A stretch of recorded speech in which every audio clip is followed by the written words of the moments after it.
Hola, muy buenos días, bienvenidas, bienvenidos, bienvenides a este 9º episodio de Poetas Chilenas Contemporáneas en la librería del GAM, nuestro último capítulo con entrevistadas de la segunda temporada. Antes de terminar tenemos un último capítulo de cierre, pero Vera Cepeda, quien nos acompaña hoy día, es nuestra última entrevistada de esta temporada. Se las voy a presentar.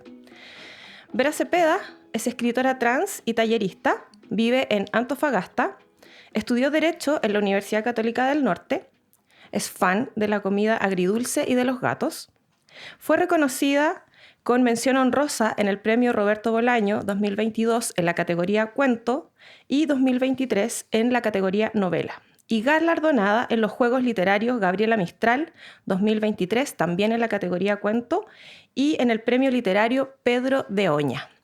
Muy bienvenida, Vera, ¿cómo estás? Muchas gracias. Bien, con calor. Hace más calor acá que donde vivo yo, así que... Sí, bueno, Vera es de Antofagasta y viene a visitarnos desde el norte, desde su ciudad, exclusivamente para estar con nosotros acá hoy día en el podcast. Así es que le agradecemos mucho el tiempo, la disposición de venir para estar con nosotros hoy día acá. Bueno, vamos a partir por algo que es importante para el contexto de este podcast. Es que si bien tú tienes una cercanía con la poesía, tu primer libro es un libro de cuentos. ¿Por qué decidiste debutar de alguna forma con el cuento, con este género? Bueno, no sé si le pasará a la gente a la mayoría, pero cuando yo empecé a escribir me daba mucho miedo la poesía. Sentía que era algo medio incomprensible y que no todo el mundo lo podía hacer. Esa era mi impresión. Ahora ya no creo eso, pero en ese momento le tenía mucho miedo y como demasiado respeto. Como Uh-huh. cuando dicen que al mar hay que tenerle respeto, una cosa así. Entonces le tenía mucho miedo a la poesía, entonces dije... como que en mi mente se me hacía más obvio empezar por la narrativa porque era más sencilla. Así lo pensé yo. No sé si tendré razón o no, pero yo creo que la poesía requiere como otro mecanismo distinto, entonces que ahora ya sé más que en ese momento. ¿Cuál es tu vínculo con la poesía en ese sentido? ¿Qué cosas lees? ¿Tienes algunas escritoras, escritores, poetas que te gusten particularmente? ¿Algún libro que te haya marcado? Ujú. Sí, leo harta poesía, me gusta harto, como que siento que a diferencia de la narrativa, la poesía te estimula como el cerebro, como me da esa impresión. Y leo harta poesía actualmente. Me gusta mucho la Nadia Prado, que es chilena Uh-huh. igual. Tiene un libro que se llama Un origen, donde podría sostenerse el curso de las aguas. Tiene puros títulos así como bien largos, pero es interesante ella. Aparte mezcla como filosofía, poesía. Hay otra poeta que es gringa, que murió hace poco, que se llama Lynn Eginian, Uh-huh. que también tiene poesía como del lenguaje, un poco más en esa onda como más de pensar el lenguaje. Ya, súper. Em, bueno, además de tus lecturas, yo siempre indago ahí en las entrevistas que ya se han hecho a las personas que entrevisto. Y hay cosas que me gusta tomar porque me llaman la atención y me interesa como indagar en eso. Y una frase que me llamó la atención fue que dijiste que escribes desde hace años, pero desde la pandemia te lo tomas en serio. Ujú. ¿A qué te refieres con tomártelo en serio? Como, ¿qué acciones concretas puedes identificar? ¿Qué significa para ti tomarte en serio la escritura? Bueno, yo escribo igual desde que era adolescente, como cualquiera yo creo que lo hace, como cuando la gente se siente mal y escribe un poema de amor, etcétera, o de rabia, no sé. Y hubo un momento en el que, claro, yo lo hacía constantemente, pero después, no sé, pues pasaban los meses y volvía a releer lo que había leído y decía como, como algo está mal acá. Entonces, en la pandemia me metí a varios talleres literarios. Y ahí fue como que me lo tomé más en serio porque, bueno, en los talleres literarios igual se mete como lecturas, la opinión de otras personas. Ya se ve más como la escritura como un oficio, no tanto como simplemente una forma Mm, de expresar mi sentir. mm. Sí, justamente te iba a preguntar de eso, una pregunta que tenía anotada, y era tu vínculo con los talleres literarios.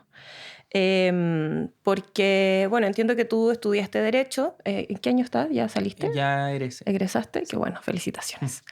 Pero que tu formación en el fondo de la escritura ha sido a través de los talleres. Ajá. ¿Qué te han entregado estos espacios? Si pudieras compartirnos, porque es un tema que igual hemos tratado en los episodios anteriores. ¿Qué te han entregado estos espacios en términos de formación? ¿Tuviste en alguno de ellos algún tipo de revelación o epifanía que te haya confirmado de alguna forma que este era el camino, considerando que, a pesar de que estudiaste Derecho, estás iniciando una carrera profesional en la escritura? O sea, ¿cómo fue ese camino? Yo amo los talleres. Siempre quiero estar en talleres. Como no me gustaría, porque ahora tengo libros, algo así, como dejar de pertenecer a un taller como participante. Porque siento que es una experiencia súper enriquecedora. No sé, no sabría decir si hubo una epifanía o una revelación, sino que no sé, simplemente me gustaba como leer, porque se lee en público y además todos te hacen como observaciones, entonces igual es un trabajo colectivo. Además se lee como colectivamente entre todos un libro, entre todos opinan y entre todos además después leen tu texto y entre todos te opinan. Entonces, como no sé si sabría decir, no sé si habría una epifanía, pero lo que más me gusta es eso, como el trabajo de escribir y leer en conjunto, entre todos. Mm. ¿Qué crees Eso. que pasa con la escritura en ese momento en que uno la comparte y la somete de alguna forma, como que separas el texto de ti para someterlo a un escrutinio cariñoso, digamos, dentro de los talleres, un espacio de respeto igual? Como, ¿qué consideras tú que sucede en ese momento en el trabajo de la escritura que es valioso como para el trabajo, para el oficio de la escritura? Mm. Es que, claro, yo entiendo que la escritura es un oficio, entonces necesariamente tiene que salir de mí, como no puede quedar solamente en mí. Yo lo veo así, no sé Ujú. otras personas que escriban, pero claro, si yo escribo y tengo como un montón de poemas de cómo me siento mal y nunca los saco y nunca los leo a otra persona, de algún modo como que se pierde esa capa de profundidad que puede adquirir el Mm, texto con la lectura de un otro. mm, Em, Como que yo estoy muy en contra de esas posturas de, bueno, que en general son como de hombres cis, que es como de que ellos son como tienen una musa y que les revela ujú, todo y que ellos son como súper talentosos. Ya, yo creo que no es así, como que al final necesitamos del ojo de un tercero y de manos de terceros para que el texto se enriquezca y crezca más. ujú. Eh, En tu escritura y también desde dónde te posicionas como una escritora trans. Eh, y que también esto puede tener algunas analogías con el mismo trabajo y con el lenguaje. ¿Cuál es en el fondo, tu idea? ¿Por qué te parece importante posicionarte como una escritora trans? ¿Y cómo lo llevas de alguna forma más allá de lo identitario en la escritura? Mm. Em, bueno, en ese momento me pareció importante posicionarme, ahora ya no sé si tanto, pero en ese momento sí, porque mi nombre igual es como Vera y Vera también es un apellido. Ujú. Entonces me pasaba que mucha gente no sabía si era mi nombre o si era mi apellido. Entonces, como que puse eso ahí en la biografía del libro para que se supiera como que soy una mujer. Ujú. Ok. Entonces, no lo pensé tanto desde un punto de vista político porque es que igual pasa que si yo siento que si yo vengo y hago puros libros en los que digo que soy una persona trans, siempre van a creer que el tema es como literatura LGBT. Claro. Y en verdad puedo estar hablando de otras cosas, puedo estar Ujú. hablando de política, de filosofía, de lo que yo quiera. Entonces, claro, a la larga me di cuenta que igual es una limitación definirse de esa forma. Pero más allá de eso, igual lo trans es algo que está en toda mi escritura. Ujú. Siento que como que se influye necesariamente, porque la escritura igual sale del cuerpo. Entonces, Claro. si tienes un cuerpo trans, obviamente la escritura ya es trans en ese sentido. Y claro, me pasa mucho con el lenguaje que además las personas trans tenemos un atado, por así decirlo, con el lenguaje, porque siempre el resto tiene que tratarnos de cierta forma, sobre todo si nos conocen de antes o si nos conocen de ahora y tienen como prejuicio en su cabeza, siempre implica como un desarme del lenguaje o usarlo de forma distinta como ellos piensan.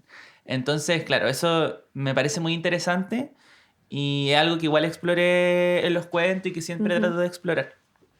Súper. Bueno, en una entrevista que te hizo Juana Balcázar, que aprovechamos de mandarle un saludo, porque, bueno, fue quien nos presentó a Vera. Y además, bueno, te hizo una entrevista notable que entiendo que también fue la primera entrevista que te hicieron, ¿no? Así que, bueno, muchos cariños para Juana. Y en esta entrevista, que es muy buena, que se las recomiendo, que está en la revista Larus, ahí mencionas que, bueno, voy a citar tal cual. Trabajo como cajera y a veces pienso que en el espacio laboral una pone el cuerpo más bordeando lo cisgénero para estar tranquila. Y eso es una omisión de la identidad, una especie de lenguaje aunque no tenga palabras. El cuerpo es una palabra. Esto está un poco conectado con lo que hablábamos delante y ¿cómo es eso de que el cuerpo es una palabra? Claro, para que quede claro, yo estudié Derecho, pero todavía no salgo. Entonces estoy trabajando de cajera part-time en una tienda que no voy a mencionar. Y claro, soy cajera y atiendo gente todo el día, cada rato. Entonces, bueno, la gente sabrá que cuando pasan a ver a la persona que está atendiendo como cajera, siempre, o sea, a veces ni siquiera te ven, como que solo quieren irse. Pero claro, yo estoy ahí y me pasa muchas veces que si ando no maquillada o si ando como fea, por así decirlo, me tratan de hombre todo el rato, todo el día. Y si ando full maquillada, de formas que yo no me maquillo tampoco, pero solo lo hago para el trabajo, todo el rato, ay señorita, y hasta me jotean. Entonces, como que, claro, finalmente, como que hay que parecer cis en un trabajo y como ponerme cosas en el cuerpo encima, en la cara me refiero a maquillaje, para pasar piola y que no me moleste nadie.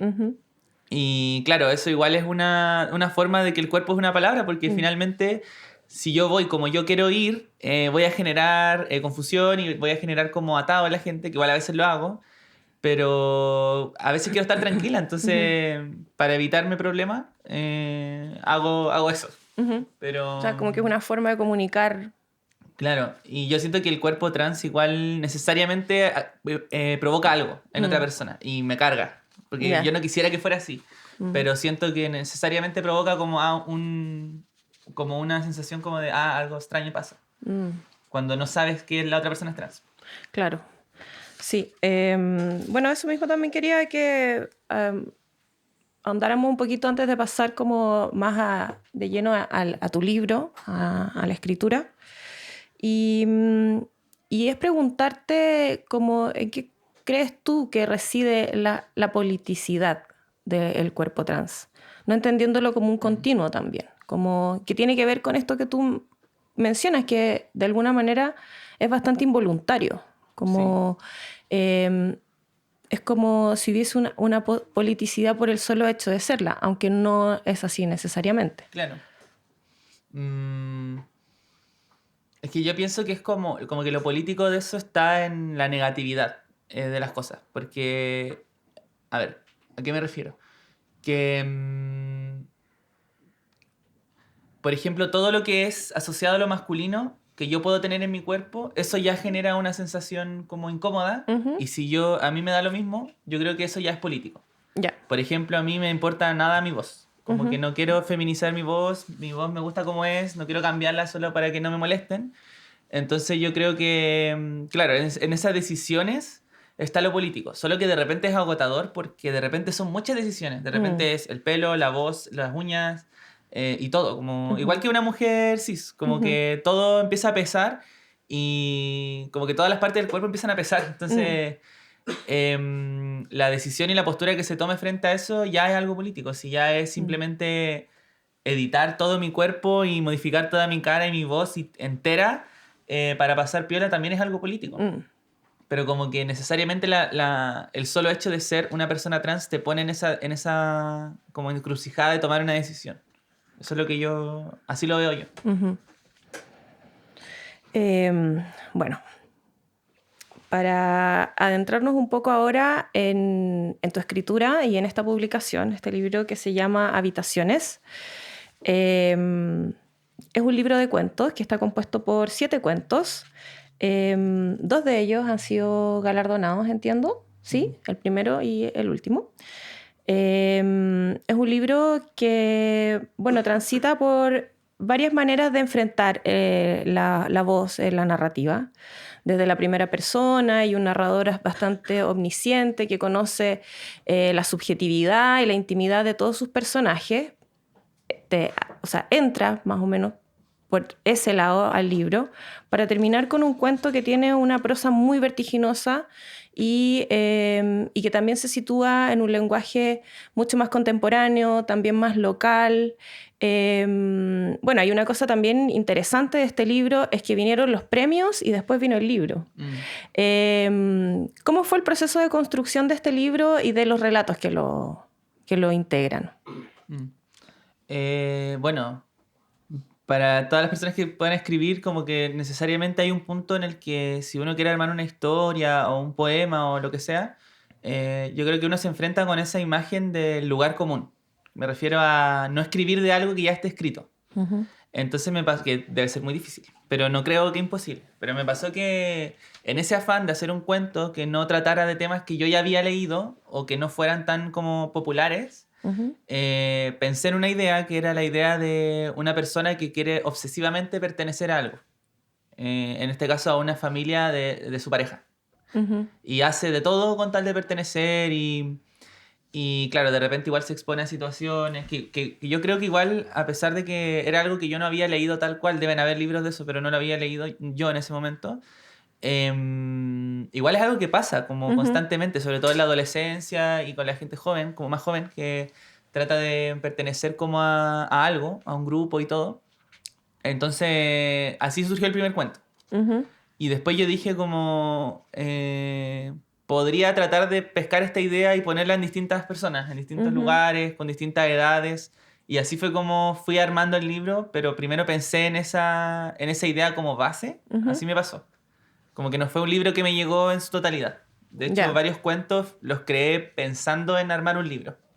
Ya. Que eso igual es parte del oficio. Claro. Y como también quitarle un poco esa... O sea, siempre lo digo porque así le quito igual ese mito de que la gente cree que a veces hay que tener una idea brillante y que va a llegar y que el libro va a estar listo al tiro y no, pues como que lo tuve que trabajar, lo tuve que pensar y así se armó. ¿Cuánto tiempo más o menos te demoraste desde que escribiste el primer cuento hasta que publicaste el libro? Como 3 años. 3 años. Sí, de hecho igual ya ahora leo los libros, los cuentos y estoy totalmente desprendida de los cuentos. Ya, hermoso. ¿Y estás trabajando en algo nuevo? Sí. Cuéntanos un poquito qué se viene. Bueno, pasa que en el libro igual hay hartas nociones como cristianas, Sí. porque mi familia es muy evangélica. Uh-huh. Entonces yo me crié en una familia evangélica, que es muy contradictorio para mí. Pero bueno, me crié en una familia muy evangélica, muy cristiana, pero extrema, como en mala. Y pasa que eventualmente yo salí de la iglesia, pero cuando yo salí de la iglesia yo ya tenía como 20. Entonces pasé toda mi vida ahí. Y recuerdo los himnos de la iglesia evangélica, que son himnos como específicos que crearon algunos pastores de adentro y todo. Uh-huh. Y yo los encontraba muy lindos en esa época. Y me lo sabía, de hecho yo tocaba guitarra y todo. Y finalmente se me ocurrió la idea de meter eso, hacer un libro de poemas con esos himnos. Como meterlos Uh-huh. dentro de poemas. Como mezclarlo así como un poco de poesía documental, Uh-huh. pero con himnos de la iglesia evangélica. Eso es lo que estoy haciendo ahora. Hermoso. Sí, a mí me parece, ayer pensaba que justamente en esto, como en la escritura, en los textos religiosos, que de alguna forma igual se vinculan y dialogan harto como con este ardor interior que trata de transmitir el lenguaje poético también. que recrea imágenes y en el fondo a través de las palabras busca como transmitir algo que no es mundano, ¿no? Que está más allá de este mundo. ¿Cuál es tu relación específica con ese universo de palabras, de imágenes, de relatos? Porque, claro, una cosa es que te hayas salido de la iglesia, pero creo que eso igual te debe haber marcado profundamente Claro. en la manera de pensar, de ver, de... Sí. Pero la pregunta es la relación con ese como imaginario. Sí, con el imaginario y con el lenguaje. Sí, o sea, yo creo que hay algo súper espiritual en escribir. De hecho, yo cuando pertenecía a la iglesia evangélica, bueno, la iglesia evangélica, para quienes no sepan, no creo, pero que no sepan, tiene una espiritualidad súper intensa. Casi bordeando como... Ya, no lo voy a decir, pero tiene una espiritualidad súper intensa. Entonces me pasó que, claro, yo abandoné todo eso, transicioné y todo, y como que quedó ese vacío. Porque a pesar de que era algo que yo no estaba de acuerdo, igual llenaba mi experiencia de vida en ese momento. Claro. Entonces, claro, yo creo que la escritura es la que, de cierto modo, trata de cubrir ese vacío en mí, por así decirlo. Y claro, hay algo súper espiritual en la escritura, siento que igual hay algo como de juego y como de conexión con el cuerpo, con una misma, con la mente, la memoria, entonces es como complejo, pero no sé cuál es mi relación con ¿La la escritura espiritualidad. es tu nueva religión? No es una religión, pero sí tengo fe en la escritura, yo creo, de que puede, no sé si puede hacer algo en la realidad, pero sí puede hacer algo por la persona que escribe, yo creo. Eso creo yo. Bueno, Habitaciones es un libro que, bueno, rescata parte importante de este imaginario y de este universo evangélico, pero también hay harta jerga chilena.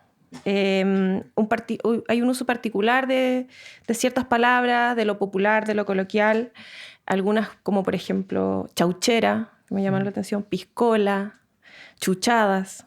Y yo creo que, bueno, si bien es necesario compartir cierto contexto para entender la poética de estas palabras, también tienen una sonoridad, tienen una forma. ¿Cómo eliges con qué palabras trabajar? ¿Cómo vas conformando el dialecto de tus textos? El hablar en chileno o el hablar más en la jerga religiosa, evangélica. Es que a mí me pasó que cuando empecé a escribir solo leía cosas gringas. Entonces, en los libros como gringos siempre hay un lenguaje como más o menos neutro. Y después yo traté de escribir así. Como que una siempre trata... O sea, a mí me pasó que siempre traté de imitar. Así partí escribiendo. Entonces trataba de imitar esas lecturas y me di cuenta que no me salía. Como que habían cosas que no podía expresar en un lenguaje neutro.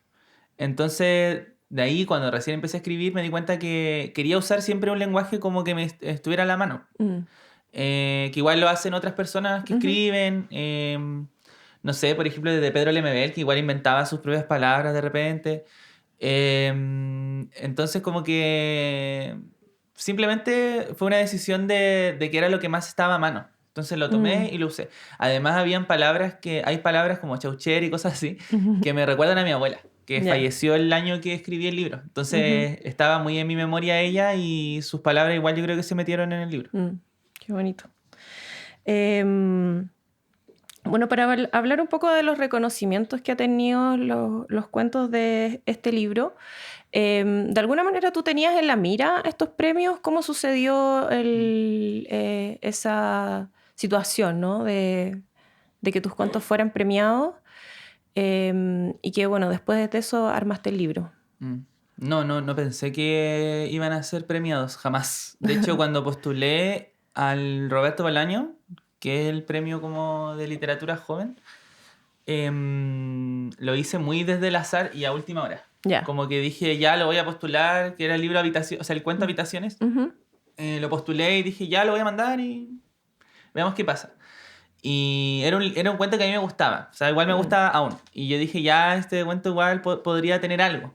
Y lo mandé. Y no pensé que iba a ganar.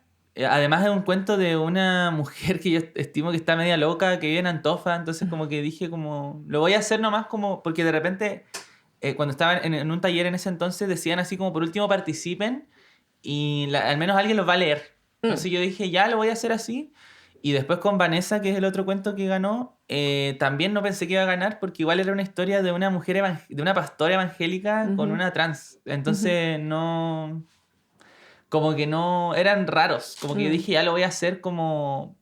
Como no por cumplir, pero por ver. Entonces no pensé que iba a ganar. Ya, no Y estaba... me sorprendió mucho, de No hecho. estaba premeditado. No, No lo no, escribiste pensando en el premio. no. Ya. Esos dos cuentos en particular fueron escritos como muy desde mi rabia en ese momento y angustia. Ya. Bueno, para ir un poco cerrando ya esta primera parte de la entrevista, e invitarte a leer, a que nos compartas algunos de tus textos que son parte de este libro, o si quieres otras cosas también, puede ser.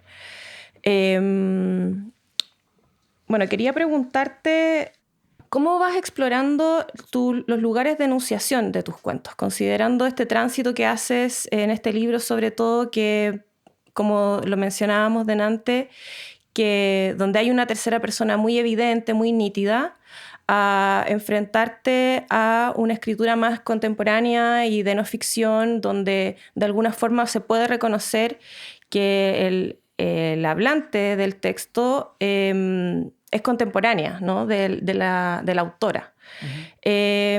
¿Cómo ha sido tu trabajo con esas decisiones, ¿no? Con esas decisiones de escritura?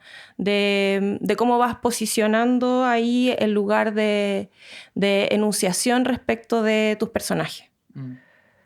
Sí, es que la voz narradora igual es una decisión importante, pienso. Es que pasa que depende, porque es que eso me pasa en diferencia con la poesía, por ejemplo, que la poesía no hay esa... La poesía puede ser todo, entonces puede haber un narrador en todos los tipos. En cambio, la narrativa como exige una acción y exige como una serie de acontecimientos, siento que hay que tomar ese tipo de decisiones más pensadamente. Por ejemplo, si yo quiero hacer una historia como que sea como rápida, como darle intensidad, yo elegiría un narrador que esté hablando desde un yo, como yo hago esto y en presente. En cambio, si quiero contar una historia más larga, con más detalles, ahí elegiría una tercera persona como que esté observando todo desde lejos.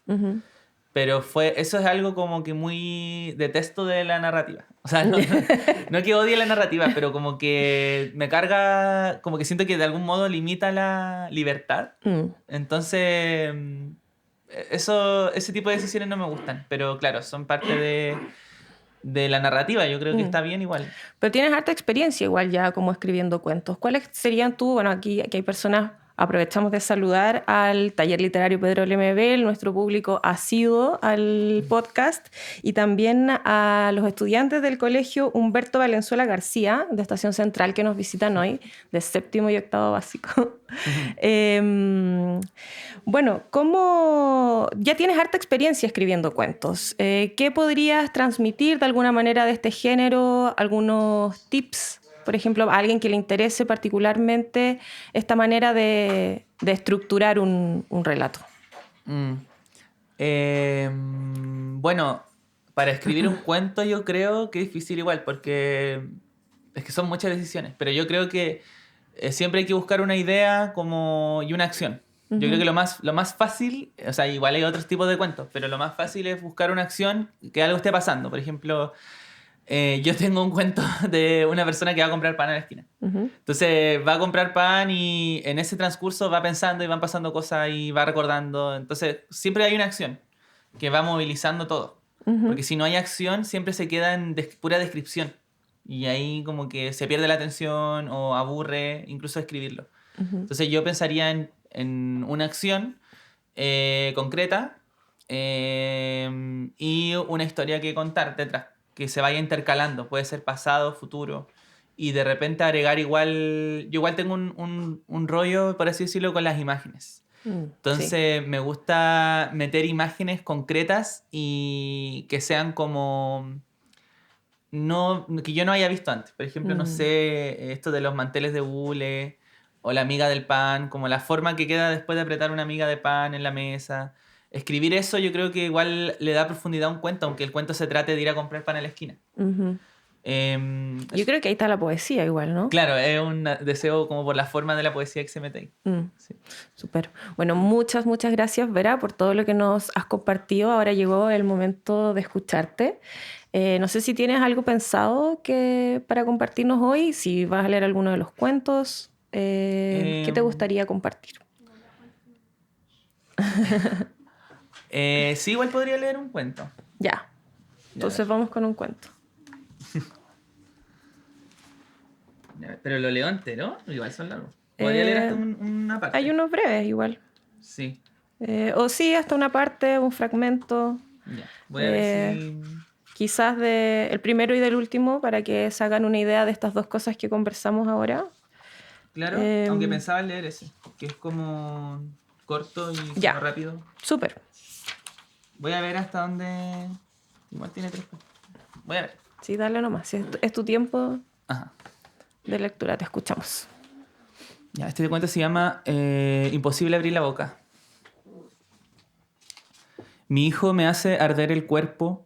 Tengo que salir de la casa para no verlo en ese estado, inventarme una tarea, comprar pan, quitar la grasa de la cocina, remover la caja de herramientas. Cualquier cosa, por pequeña que sea, resulta un alivio si es que lo tengo cerca. Se encierra en el dormitorio y desde ahí lo escucho cómo se mueve, cómo se cambia de ropa y se repasa cada línea. Esa es su manera de vengarse de mí. Invento una excusa y le grito. Mi voz no me pertenece cuando le hablo. Me sale una quebradura que llega despedazada a la puerta. La cierra con llave y no responde, como si la cerradura le impidiera escuchar. Veo la caja abierta sobre la mesa, las herramientas parecen órganos tiritando. Podría entrar en su pieza a martillazos, forzar la cerradura con un destornillador. Dejo el alicate sobre el mantel de blonda. La caja se desangra, así que la cierro. Me marea la visión de la sombra de mi hijo por el umbral de la puerta. Es tanta la náusea que tomo la chauchera con las últimas monedas y salgo a comprar pan. Recién afuera el sol toca las astillas en mi mandíbula. Cada rayo me ilumina los trazos en la lengua, por eso salgo, para no hablar, para no mirarlo, para no reconocerme en su cara. Es que cuando lo veo también me pica la cicatriz de la cesárea, la herida que tiene la misma edad que él. ¿Por qué tenía que dejarme rastros de su paso por mi cuerpo? No me gusta ser la única que carga restos del otro. Yo tengo una hendidura en mi vientre por mi hijo, él no tiene nada de mí, y por eso quiero abrirla de nuevo. Separar, capa por capa, la incisión, porque no está cerrada, porque si así fuera, podría juntar mis pieles para hacer como que nada pasa. Podría fingir que él todavía tiene su dormitorio adentro de mi cuerpo. Solo deja de quemarme cuando pienso que salió muerto de mí. Mi hijo se pinta en la casa, así que me toco las arrugas en la sien, para no pensar, me digo, y cruzo a la otra calle. En su pieza él se repasa la brocha en los ojos, se los pinta azules, se dibuja una pestaña alargada. A mí me duele el estómago y quiero apagar la luz de la calle, para que nadie lo vea, para que nadie me vea a mí, reconocida en sus gestos. Ahora soy una sombra buscando un almacén, resuenan mis monedas, son pocas. Mi hermana me dice que quizás por eso estoy perdiendo la vista, por tanto estrés. Yo le digo que es para no mirar. Cuando llego a la esquina, la cuadra se siente como una extensión de nuestro departamento. Estoy como cuando era niña. Mi hijo me hace eso, me achica. Cada vez que sale de su pieza, yo me meto en la cocina, así como ahora me meto en estos pasajes. Me enfoco en los hongos verdes que crecen en el lavaplatos. Apoyo mis tetas en la superficie tibia del refrigerador. Para no mirar para no temblar, no estar para no ahogarme. Solo en la esquina respiro alejada del asco. Aquí cada cierto tiempo se renueva la nimita de turno. Hay otro muerto en el metro cuadrado y me imagino que tiene la inscripción del nombre de mi hijo, el nombre que yo le puse. Me gustaría dibujarle un retrato, armar una animita con las fotos tan lindas que se sacaba antes, con esos pelos, con esa barba. La coronaría en velas y me calentaría las manos con el humo. Pero prefiero seguir de largo, arrastrarme hasta el almacén por el rincón de la vereda. Pretendo un equilibrio. Eso me calma el ácido purulento que cargo en mi aliento, mi lepra por ser madre de esta mudez. Varias veces se lo he dicho a él. Si no te hubiera tenido en mis últimos años, no estaría ahí así como estáis. Tendría fuerza para quemar lo que escondía en el dormitorio, para darte correazo de las piernas. Eso debe gustarle. Se las depila él mismo con mi máquina y cree que no me doy cuenta. Sé reconocer los gestos de piel muerta que quedan en la punta. Mi hijo no sabe cómo pasarse el filo por la piel sin herirse. Para eso tendría que ser como una. Así nací yo, pasada por la cuchilla. Él no entiende. No comprende que su cuerpo no se compone de piedras. Está tan blando como esas marraquetas que venden en el almacén. Adentro hay una luz antigua que me recuerda a otros hogares en los que he vivido, porque eso es un almacén, un hogar que se ha puesto a la venta. Compro el pan. Le digo a la señorita que pago con efectivo y me doy cuenta de que estaba presionando los dientes. A veces tengo dificultades para abrir la boca. Pronunciar una palabra puede ser una tarea difícil siendo madre. Decir, por ejemplo, hija en vez de hijo. Mi lengua no funciona para esas cosas. Se queda muerta debajo de mi paladar. Siento la marraqueta despeñarse al abismo de la bolsa de plástico y dejo las monedas en el mesón. El retorno siempre es más corto, pero el tiempo es suficiente que le regalo a él y lo sabe. Lo justo para que alcance a vestirse como se viste y a salir de la casa sin que lo vea. Sé que cuando vuelva de noche va a sacarse el maquillaje con su propia saliva, sedimento del delineado como araña muerta en su párpado. En el regreso se disuelve su pertenencia, en eso nos parecemos. Yo soy la que lo crié entre los despojos. No me doy ni cuenta y estoy subiendo la escalera. Me canso, pero muevo la bolsa del pan como una palanca. Arriba escucho pasos que no sé si son los de mi hijo. A donde vaya mete ruido. En el dormitorio parece un río cuando está dentro. Embarazada lo sentía revolcarse en mi útero, darme patadas. Entro al departamento y veo que dejó la puerta abierta de su habitación. Está desordenada. Quiero enojarme, pero la voz que me resta es un escombro. Me brotan desordenados los rezos por mi hijo. Eso me hace, aunque ahora esté bajando la escalera, tomando una micro. Solo dejo de presionar mis dientes cuando empieza el dolor en el pecho. Esa angustia que bulle y me hace mirar hacia la caja en la mesa, la blonda, el pan. Ahora no será como la última vez. Mi hijo nació para matarme de un infarto y yo nací para no poder esquivarlo. El peso del alicate en mis manos me trae un poco de calma. Siento las cicatrices en la herrumbre y me tirita el párpado. Se suben los latidos. Lo sé porque las venas de mis muñecas también tiemblan. Ser madre es acostumbrarse a los cambios de la sangre. Estoy de pie ante el espejo del baño cuando apoyo el fierro en mi boca. Rodeo una muela. Casi no veo mi reflejo por todo el polvo de las sombras que se pone mi hijo. Esos son sus lenguajes. Así me paga la maternidad, con la mugre que se pone en el rostro. Sé que detrás de esa ingratitud está mi mueca deformada por la postura del alicate. No importa. Presiono hasta formar el ángulo preciso. Hundo mis brazos en el aire para que brote la raíz hacia afuera. Solo me detengo en el primer crujido.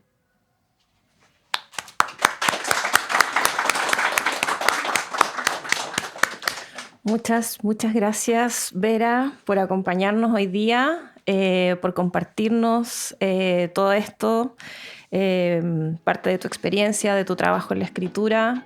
Te deseo que te vaya muy bien, que tengamos novedades tuyas pronto y que no le tengas miedo a la poesía. Que es filosa, pero no tanto. Y bueno, agradecer también a toda la gente que nos acompañó hoy día, a nuestro equipo, a la librería del GAM. Y ya nos vemos para la próxima, para el último capítulo de Poetas Chilenas Contemporáneas, acá mismo. Va a ser en un horario diferente y también va a cambiar un poquito el formato, así es que les esperamos el viernes 29, acá mismo, para despedir esta segunda temporada de Poetas Chilenas Contemporáneas en la librería del GAM. Gracias, Vera. Te deseamos un buen regreso y mucho éxito. Gracias por la invitación.